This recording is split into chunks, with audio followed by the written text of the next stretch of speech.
Welcome to episode 80 of the Band Hive Podcast. You're listening to the Band Hive Podcast, the #1 online resource for DIY bands to learn about the music business and touring. If you want to turn your band into a lean, mean touring machine, you're in the right place. Now, let's get this show on the road. It is time for another episode of the Band Hive Podcast. My name is James Cross, and unfortunately, I do not have Matt Hose of Alive in Barcelona with me here today, but we again have a very special guest this week, Connor Frost of the band Dizzy Bats. How are you doing today, Connor?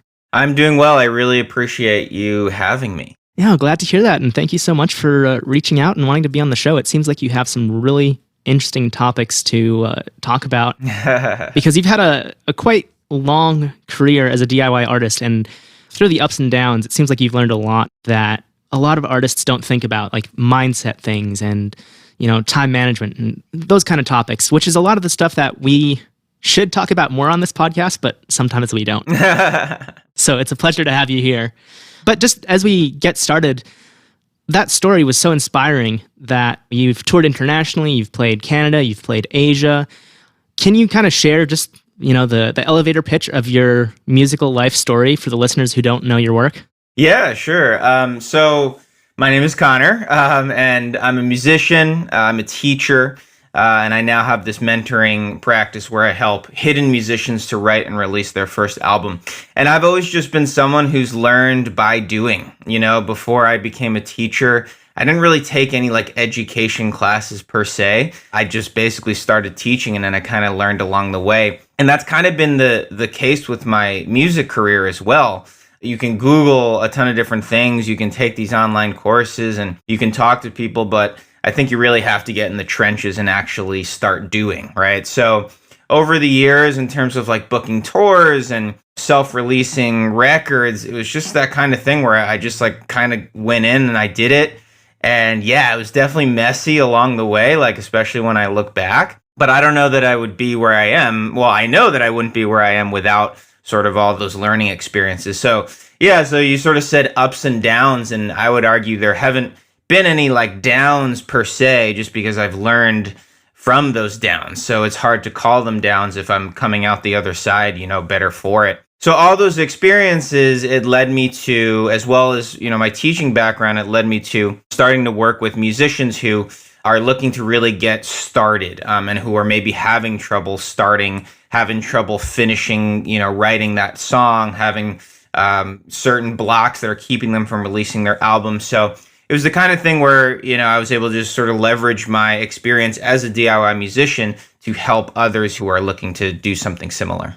That's great. I mean, I feel like even if people go to school for music industry, that they're not really prepared. I saw a Facebook post by someone this morning saying they got a bachelor's degree, and then when they actually got into the industry, everything was totally different because what's taught in school is what was relevant 10 years ago or 5 years ago. And the music industry changes so quickly. And I went to school for music industry, and I loved it, but it definitely was, when I came out of school, I was like, oh wow, this is way different than what I expected. So I think it's great that you recognize, first of all, that the downs were learning moments. That's really cool. But also that, to me, learning it that way is much more relevant for an artist. And I think a lot of artists who go to school have that realization afterwards, once they've spent $80,000 on a degree. And, if you go to Berkeley or something, it's like, okay, you learn how to play music incredibly well. That's great. But if you're going specifically for music business, just do it. That's something you can jump in and you don't have to say, well, I went to Berkeley or I went to Juilliard or whatever. I think that's a great point that you brought up, that the downs aren't really downs. You get back up and learn from it. So going down that path, kind of your experience with Dizzy Bats, how did that change your outlook on the music industry over the years? From when you were new, what did you imagine the music industry was? And then what was the realization of, oh, that's not what it is? Yeah, so I mean, this was a while ago now that I started. So I feel like this was even before, I think our first record, it got onto Spotify, but at that time, Spotify had only really come out maybe less than a year prior. So this was a while ago now. This is almost 10 years ago now. So, I preface this by saying that a lot has even changed, since then, obviously. I think I had a lot of the similar ideas or dreams that any sort of kid, teenager, young adult might have in terms of going on such and such a tour or being managed by such and such a person or getting signed by a certain label. And I think along the way, I just realized that like if certain things were going to happen, the only person who could make that happen was myself. So as I started to do that, cool things started to happen. And it got to a point where I was just like, wow, like I've done all of these, cool things. Like I'm good. Anything that happens after this is just a bonus, having produced music videos, gone on these tours and self-released these records. I was like, I feel like I've lived, the life of a musician, and I'm living the life of a musician. So why would I necessarily, yearn for something more? So I think like when that switch sort of went off, I just like relaxed completely and everything became a lot more fun. And that's sort of the message that I try to tell the people that I work with, is that you can generate your own opportunities just through taking action within the vehicle that is music. I think people really search for opportunities in music versus like using their music to generate opportunities. And I think that's kind of how it's been with Dizzy Bats. So, certainly a modest following, but to even have those quote unquote, super fans that have really become a part of the Dizzy Bats community, it's hard to really want something, a lot more than that already. Yeah. Well, I think something you pointed out there that's really key is that so many artists are trying to find a team who will essentially do everything for them. And that's not realistic. You came to the realization that you have to do it. And when you did, that opened the doors. That's what a lot of management companies and labels, if, an artist wants to go down that route, that's what they look for, is artists who are doing the work themselves, because they know that they can then team up with that artist and work together, not work for them. Yeah, totally. And certainly I'm different from others in this regard, I think, but I really enjoyed the process, and I think maybe it's because I have sort of a business mind and I enjoy, building things from the ground up. But I really enjoyed, seeing the quote unquote business of Dizzy Bats grow over the years. And I still really enjoy it. So to embrace the process and having patience, and as opposed to simply wanting something now. And a lot of times, like, I feel like artists don't even really know what that thing is that they want. So it's better to just embrace the process and let the process just naturally unfold as it does. And I think that was kind of the situation for me in Dizzy Bats. My experiences with booking tours led me to being able to book a tour in China and Canada. My experience, doing my first music video helped me to co-produce the next two music videos, and I didn't plan it per se, but I learned along the way and it led me to these new experiences. Yeah. Well, one of the things I gathered from your website is that you help artists who are struggling to reach their full potential. And it sounds like you're already alluding to that by saying just you figure it out and then that helps you further down the road. But what kind of obstacles do you see artists typically face when they're struggling? Is it always the same thing or is it different topics? It's a little of both. I feel like it's under this umbrella of general fear and insecurity. And it takes different forms, whether it's perfectionism or overwhelm. So that's sort of like the umbrella way to describe it. So I work with a lot of people who are such perfectionists that they have trouble finishing their songs. They have trouble releasing their work because they're searching for that perfect song, or perhaps they're worried about, if that song isn't perfect, how that's going to be received, right? And then I work with some others who I think are just generally overwhelmed by seemingly the large mountain of tasks that need to be completed before doing X, Y, and Z, in this case, releasing a record. So the idea, regardless of, what camp you fall under, is to simplify the process into consumable chunks so that you're focusing on what's in front of you, as opposed to, trying to line everything up before, releasing your music. And so it's really cool to, have that program that brings people through that way because, for myself, I think in the beginning, I sort of felt similar feelings of overwhelm and everything else. And then just learned that, like, if you have good goals and you have a good plan to reach those goals, there's no reason that you can't release music, go on tour, or whatever else it may be. So, yeah, for me, it starts with that first release. And once you can get that first release out there, things will start to fall into place. Opportunities will start to generate. Well, I want to talk about goals in a second, but first, to go back to what you said about bite-sized chunks, what does that look like? Is that a checklist that you suggest to artists, or some kind of schedule, or how does that work? Yes.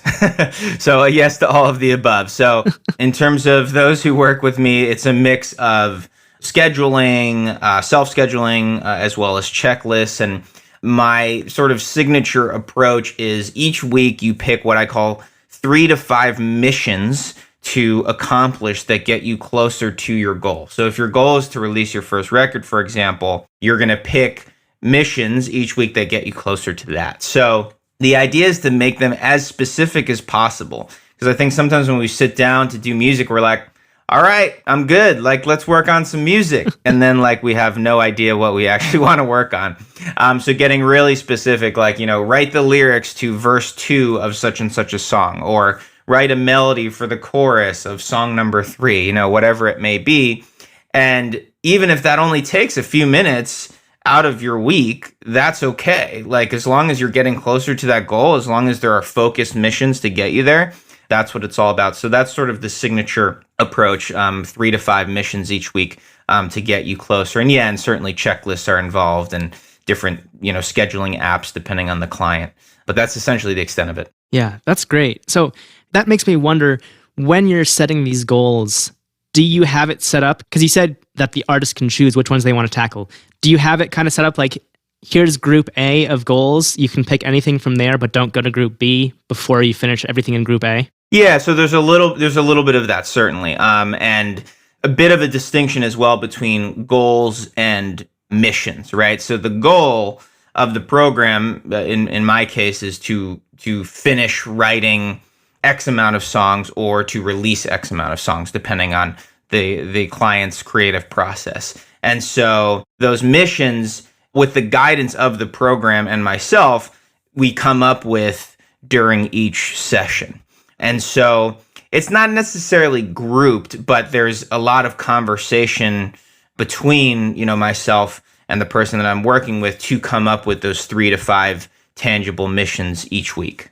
Okay, that makes a lot of sense. And when you are working with them to set those goals, do you try to stretch them to get them out of their comfort zone a little bit, or how does that work? Yeah, so there's it's a balance, certainly. And it's funny you use the word stretch because in addition to the 3 to 5 missions to tackle each week, I often include like a stretch mission. So like, time permitting, or if they're feeling extra ambitious, to go for whatever that stretch mission might be. So absolutely. But I think generally the people who come to me, simply doing a program like this is naturally taking them out of their comfort zone, because it's holding them accountable. It's saying, okay, like, by the end of this program, you will have done this. And I think already there's an element of going outside of your comfort zone there. So certainly a balance, but definitely a part of the experience.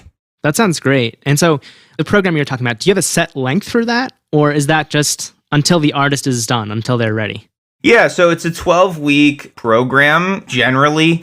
Certainly, I've worked with people for shorter stretches of time, depending on what their goals are. But the reason I picked 12 weeks is because in addition to reaching your goals, you're also trying to build a lifestyle where music is more heavily integrated into your life. And my motto and slogan, I guess, is live your most musical life, right? So regardless of what you're doing, if you're working 9 to 5, if you're in school, the idea is like you want music to be prevalent in your life. So all this to say, the reason I picked 12 weeks is because it needs to be some sort of experience where you're building habits and you're actually creating a new lifestyle where music is more integral. So that's the reason for the 12 weeks. That being said, for more like short-term stuff of just like, I just need to get my music out there, like, just help me get my music out there. There are shorter programs involved, but I do like that 12-week period for the reasons I just mentioned. Yeah, just to build the good habits and then kind of set the ball rolling and have the momentum keep it up. That's great. And I think too, that's a lot of artists look for hand-holding along the way, but if you can give them that power to spread their wings and fly, that's going to be much more effective, because then they will have the habits that you taught them, but then they can branch out and do what they feel is best for their music as long as they keep the momentum. That's really awesome. Yeah, and the way I kind of describe it to people who are interested in the program is like, they are very much in the driver's seat, and the program is kind of the GPS. I think there's no shame in asking for help. Like I posted something the other week, like, do it yourself doesn't mean do it all by yourself. There's no reason why you shouldn't go out and invest, whether it's in a producer or mix engineer, whatever it may be, or a coach. There's no reason you shouldn't do that. That's a part of the lifestyle and creative practice that you're building. Yeah, absolutely. We love the term decide it yourself. Love that. That's what we typically go back to. And it's like, there's so many situations where an artist could do it themselves, but either one, it's not going to turn out as well as they hope, or two, it's going to take 5 times as long, or maybe even more, or both. So in those situations, is there typically a step of the process where you say to an artist, no, this is something you should outsource, or do you just assess each artist by their personal comfort level? Yeah, certainly case by case. So if something is taking a long time, like you were just sort of alluding to, then absolutely, maybe my suggestion would be, you know what? Why don't you record the tracks at home, and, I'll sort of coach and guide you through that.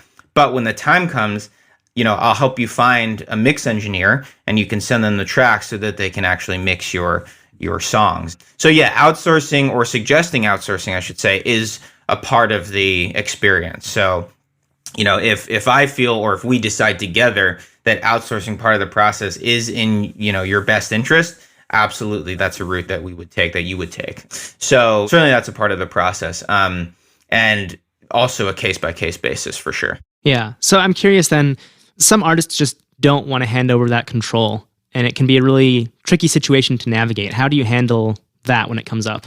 I think just laying out different scenarios, saying, okay, if you did this, if you did outsource your mixing, the mixing process, A, how would you feel about that? What would your reaction be? B, what would the timeline look like in terms of getting your music out there, right? Versus if you tried to continue to go at it alone, what would that timeline look like? What values would come from that?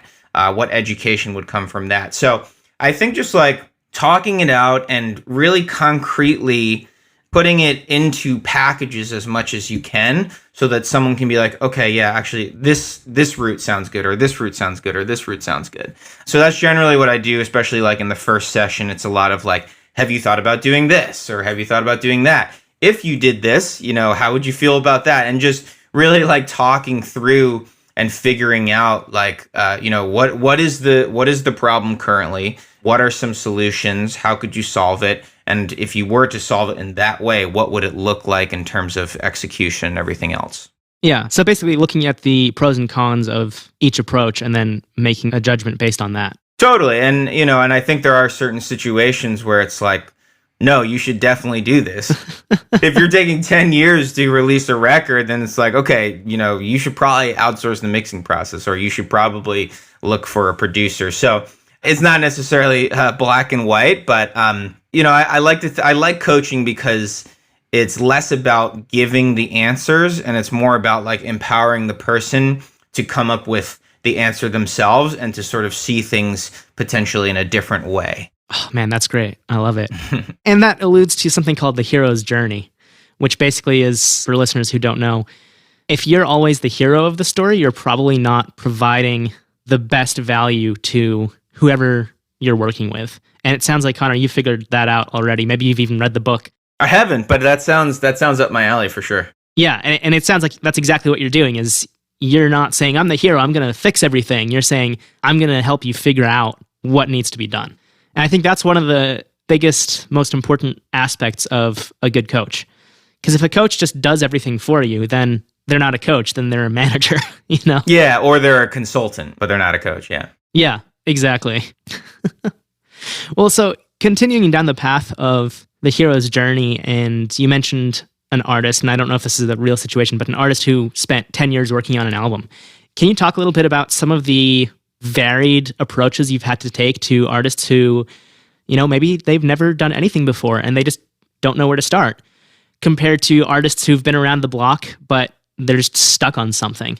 Yeah, I think it comes down to sort of similar to what I was talking about, just like outlining the different routes and asking, you know, what is the reason that maybe certain things haven't happened, you know, if it's a more seasoned person. And I think mindset and perspective comes a lot into play, right? Like for someone who has been working on their album for 10 years or even like 3 years or 4 years and hasn't gotten it out there, there's probably a reason for that. And it probably has largely to do with either fear of reception of how that music, you know, how that music will be received, or it could just be their own perfectionism and obsession with getting something perfect, which doesn't exactly exist. And to just outline the different paths and the different possibilities that could come with releasing your album. Another one of my theses is that your first album is not meant to be your masterpiece. Your first album is simply your jumping off point. So if you're trying to get that first album perfect, A, it's not going to happen. B, you'll likely be disappointed. And I always say, like, just remember that 10 years from now, you'll probably look back at that first album and not really want to listen to it. And if that's the case, that means you've grown as a songwriter and musician. It's not easy to always come to a point of comfort, you know, for either camp, whether you're someone who's seasoned or someone who's sort of getting started. But I think the idea is to eliminate the overwhelm, go back to those consumable chunks and kind of just go through. And more often than not, when you get to the other side of it, things feel a lot easier because you've taken those steps to get there. I think that's such an important point that you mentioned. Artists look back on their first album and say, yeah, that's not my best work.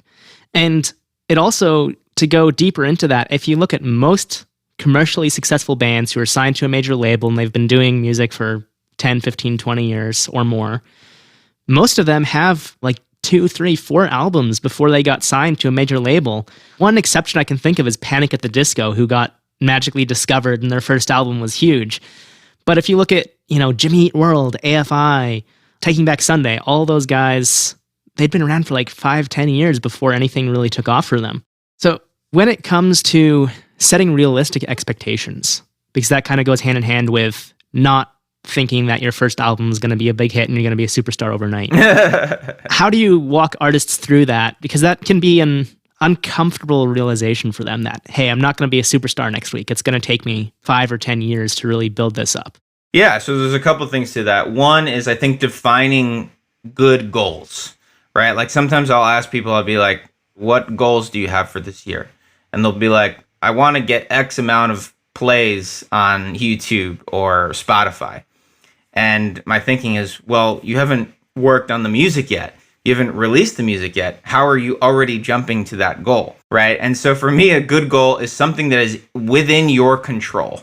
So your creative output is absolutely within your control, right? So anything related to you creating something, you taking action is going to be a good goal, right? Something like that in terms of, you know, the YouTube and everything else. Not that that's necessarily something you shouldn't be thinking about, but there's a time and place to sort of set those types of goals, right? And that goal may not be in your best interest because it's also contingent on other people taking action versus just you taking action, right? So I think that's the first goal. The second part of that, to what you were saying about realistic expectations, is, okay, let's say that is your goal, that is your dream.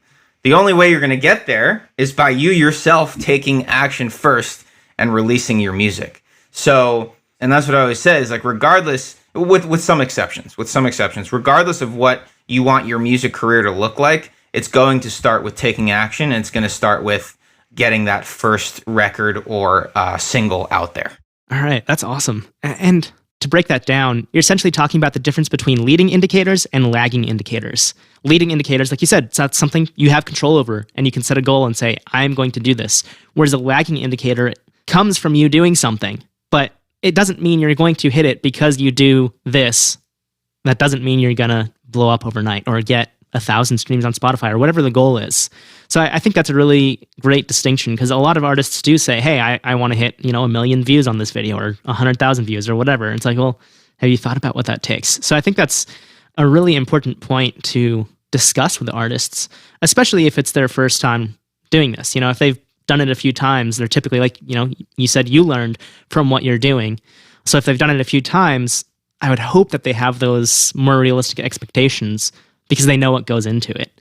And speaking of realistic expectations, one of the things that I want to talk about is time management. How do you work with artists on time management? Because that's a big thing. Like you mentioned earlier, people have jobs, they might be in school, and a lot of times, as much as people want to do music, maybe full-time, maybe part-time, whatever it is, they just don't have the time to do that. Yeah, so I think the first thing is I sort of shatter the concept of time management, and I like to think of it as self-management. I think we overvalue time. In business, there's this whole campaign to get away from the whole hourly rate, or just in the professional world in general. Because if you can get X amount of things done in 5 minutes, why should you need to wait a whole hour, to clock out, kind of thing, right? So the people I work with, I say, you know what, don't even worry about time. Like, let's just forget about time. Let's focus on the tasks that need to get completed. So it sort of goes back to the signature approach that I was talking about, picking 3 to 5 missions each week to get done in order to get closer to your goal. We all have the same amount of time, right? We all have the same amount of time. What we do have control over is picking those goals, picking those missions that fit with our lifestyle that can get us closer to the ultimate goal, whatever that may be. So when I work with clients, there's a couple things I do.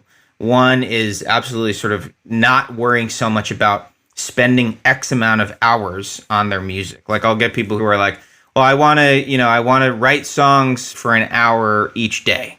And I'm like, okay, let's talk about that. Like, if you want to do that, what do you want to come out with by the end of each hour? And they say, oh, I don't really know. I hadn't really thought about it. So shifting away from time spent and more towards results achieved. And I think that's maybe generally good advice, and is also the practice that is implemented within my program as well.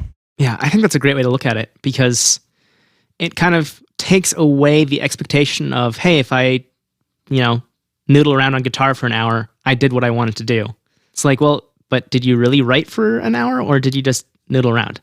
Oh, that's such a great way to look at it. And I'm going to have to change so many things in my day too. Because I have things like do Instagram outreach for 10 minutes and I'm terrible at doing it. I should update it to reach out to 20 people on Instagram. So, oh man, that's amazing. I'm going to have to go through my whole to-do list. And even I do that across the board. Like when I hire people for my business, I don't really set an hourly rate. I mean, I have a rough idea, of course, but it's more do X amount of things, for this amount. And I think that just generally shifting to that makes way more sense to me. And I think growing up, maybe we were conditioned to think that oh, you need to spend time. Time is what you need. Time is what you need. It's the whole 10,000 hours. Was it Malcolm Gladwell? I think that's what he came up with, right? But I don't know. I like to push back against that. I say, no, if it takes 5 minutes to write that chorus, you're good. Why spend more? Why spend more than that if you can get it done in 5 minutes? Yeah, and that's also a shift we're seeing with a lot of audio engineers, especially mixing and mastering. They don't say hourly. They say, I'll mix this song for, $300 or whatever the rate is. And photographers too, or videographers, a lot of them are just doing project rates because it avoids the pain of having to figure out how much time you spend on something and then do the billing and all of that kind of stuff. It adds up. And also everyone has their own pacing. Everyone works differently. I'm someone who works very quickly, but my neighbor might work twice as slowly. That doesn't mean it's better or worse. It's just a different kind of process. So when you think about that, it sort of makes this whole like hourly societal condition we've placed ourselves in to be very weird and suspect. Yeah. There's a great ebook. I think it's called Breaking the Time Barrier. Let me double check that. Yes, it is. And it's a free ebook by FreshBooks, the accounting software. For anyone listening, if you are in a creative industry, photography, audio, any of that stuff, it's a great read because it teaches you how to move away from hourly rates to project rates. And it's not 100% relevant to, an artist moving towards goals because it's specifically about how to charge your clients on a project basis.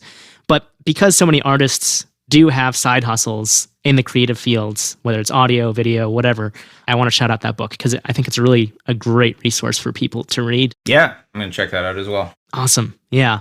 Well, as we start to wrap things up here, in general, what would you say, you mentioned the perfectionism and just not being sure how to really handle negative feedback if that comes, the fear of negative feedback. When you talk with an artist, do you have one piece of advice that you give to nearly everyone on how to overcome their fears, whether it's not being perfect or getting rejected? Humble yourself to always being the student.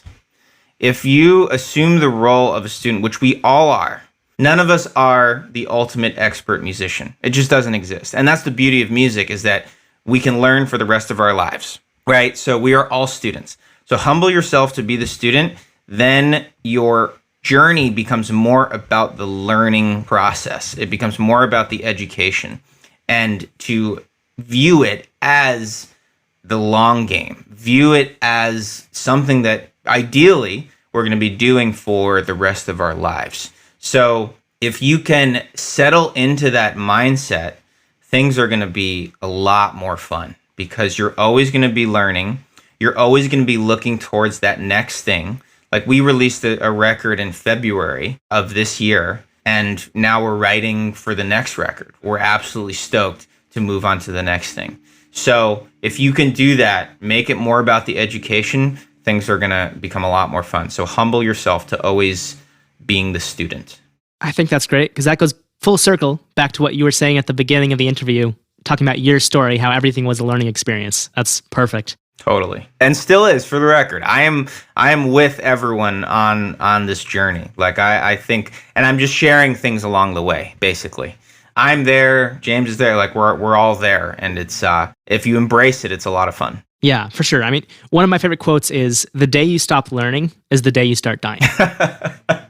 Keep learning, That's great. I love that because it's so just like, it's just so clear. There's no hidden meaning there. I wish I knew who said it first. It's like every 5 episodes or so, I'm like, quote. Yeah. No, I love that. That's great. Well, Connor, thank you so much for joining us today. I really appreciate you taking the time out of your morning to chat with me and share your knowledge with the Band Hive listeners. Before we let you go, I just want to shout out that obviously connorfrost.com is your site for any artists who are looking for a helping hand along the way. That's CONNOR Frost.com. And then your band is dizzybatsmusic.com. Is there anything else you want to shout out, share with the listeners, websites, tips, anything like that? Sure, yeah. So both of those entities are also on Instagram, which is sort of largely where I am in terms of social media. So Connor L. Frost, CONNORL FROST, and then Dizzy Bats Music, DIZZYBATS Music. Both of those on Instagram. If you want to book a free call with me to create a strategy to get you closer to releasing your first record, connorfrost.com, CONNOR Frost, FROST.com/JustStart, JUSTSTART. We'll get on a call and we'll really come up with a tangible game plan to get you closer to your goal of releasing music. So definitely do that on the website. There's also a free checklist available, so you can check that out as well. Awesome. And that's a ton of links, but as always, I will have them in the show notes. If you go to bandhive.rocks/80, that's the number 80, you will find the links to Connor's website and Instagram, the Dizzy Bats website and Instagram, as well as the free strategy session link. So Connor, again, huge thanks to you. It's been a blast chatting with you, and we made some plans to go see a baseball game. So I'm looking forward to meeting you in a couple months. Yeah, absolutely. No, and summer can't come soon enough. Oh, for real. Well, thanks again and have an awesome day.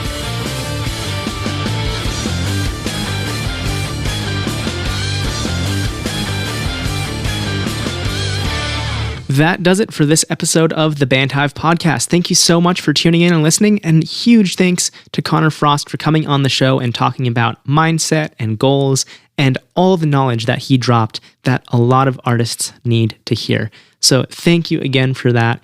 It was great to have him on the show, and I highly encourage you, the listener, to check out his band, Dizzy Bats. Take a look at Connor's website, follow him on Instagram, both his personal and his band, and if you feel like a strategy session is the right move for you, go ahead and book one of those at connorfrost.com/juststart. And of course, like I said, all the links will be in the show notes at bandhive.rocks/80. In the meantime, if you are looking to join a great community of over 500 business-minded musicians, just head on over to bandhive.rocks/group or search for Bandhive on Facebook, and you will find our Facebook group that we would love to have you participate in, whether you're sharing your knowledge, asking questions, or just there to tag along and see what other people are talking about. Again, that's bandhive.rocks/group, or you can find us by searching for Bandhive on Facebook. We'll be back with another episode next Tuesday at 6 a.m. Until then, I hope you have an awesome week, stay safe, and of course, as always, keep rockin'.